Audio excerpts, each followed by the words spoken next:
In Groove 33, I'm going to teach you how to improvise a bass line. I'll play it first and then I'll break it down for you. And then you can learn how to make up your own lines over this. So here's how it goes. 3, 4.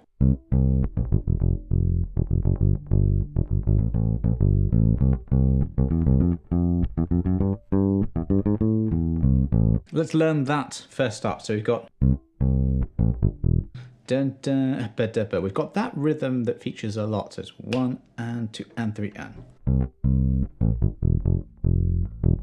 Little chromatic thing to the G. Again to the A. That's the rhythm on the A minor chord. So we've got 16th, 8th, 16th.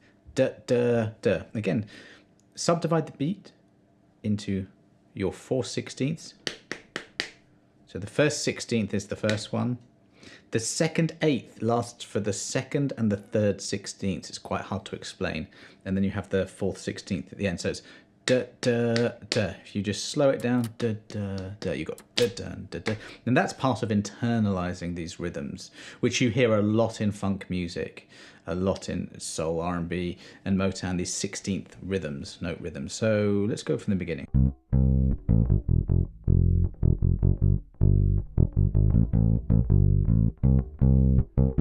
Just root major third there, second line.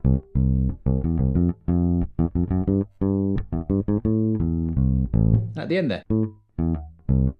Just descending an A minor arpeggio. Always make sure, I've stressed this many times, I'll keep going with it, make sure that you know your arpeggios.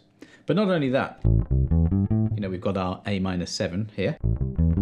Know it, ascending, and descending. And if you remove the 7th, you just get root, 3rd, 5th octave. Really basic. That's your most basic unit of an arpeggio, if you like. 1, 3, 5, 8. Sounds really, really good in bass lines. Now, what we're going to do now is take these chord progressions and take this shape here and learn how to make up our own lines. So all the shape is, you've got the square is the root note, and we're in the key of C, so that's our root note.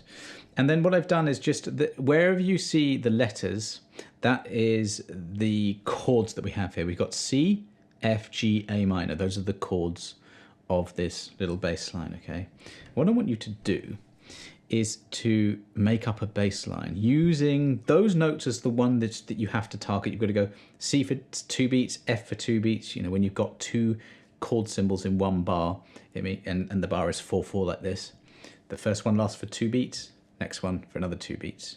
So you've got C, F, G, A minor, so A is your root note. Let's just say we just took the root notes, so the C, the F, the G, and the A. Very simple bass line there. Next line.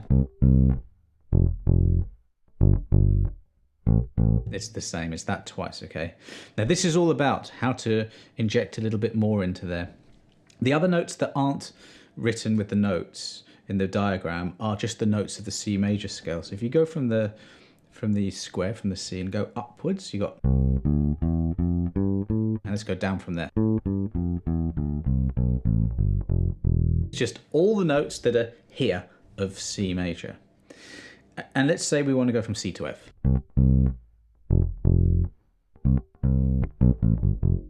Just ran down the scale there. What about?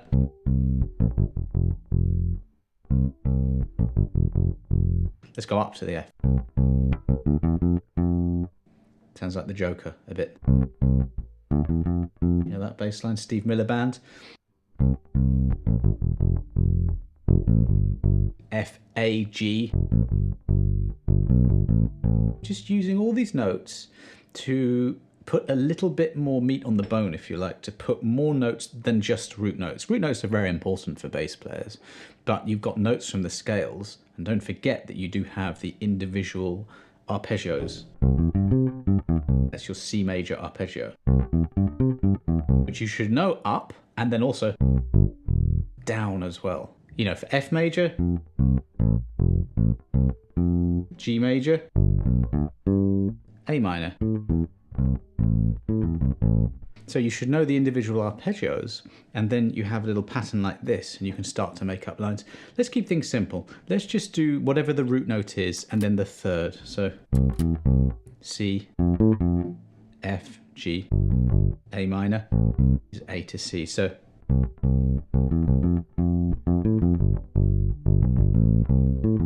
see there at the end? I've got that A minor arpeggio.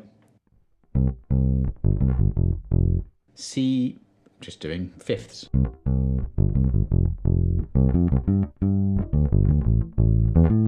Literally just fifths all the way there, so at the end there.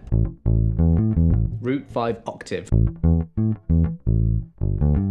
mean, that works on anything.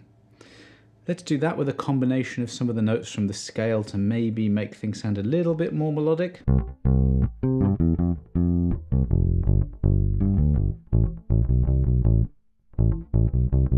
A, B, C.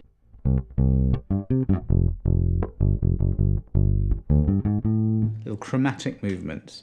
So what I want you to do is just, I was using a lot of ideas there. Perhaps just take one idea. Maybe it's just literally going root notes with some kind of a rhythm. Maybe it's that. And then you just add a little layer of complexity onto that. So maybe major thirds or minor thirds when they arise.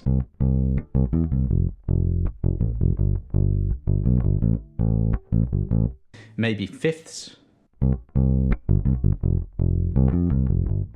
and octaves. Maybe the same thing. We'll use an arpeggio on the A minor at the end.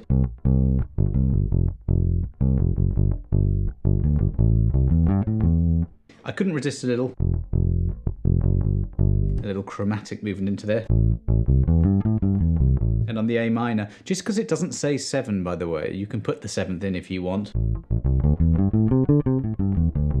A minor pentatonic, the whole thing works, okay? So that's what I'd like you to do with this bass line. It's a good one to learn as is, and then just use the chord symbols and your knowledge of these patterns to piece together your own lines, which is going to be excellent for you, for your musicality, for reading chord charts, which will help you if you're ever confronted with one on a session or in a rehearsal, or if you want to just jot down some chords that you're coming up with something, and instead of forgetting it, you can record it, but you can also just write it down. If you want one chord in a bar, you write the letter, then the bar lines. If you've got two like this, you put your two chord symbols. That's what they are, the chord symbols, and it's very good to learn those two.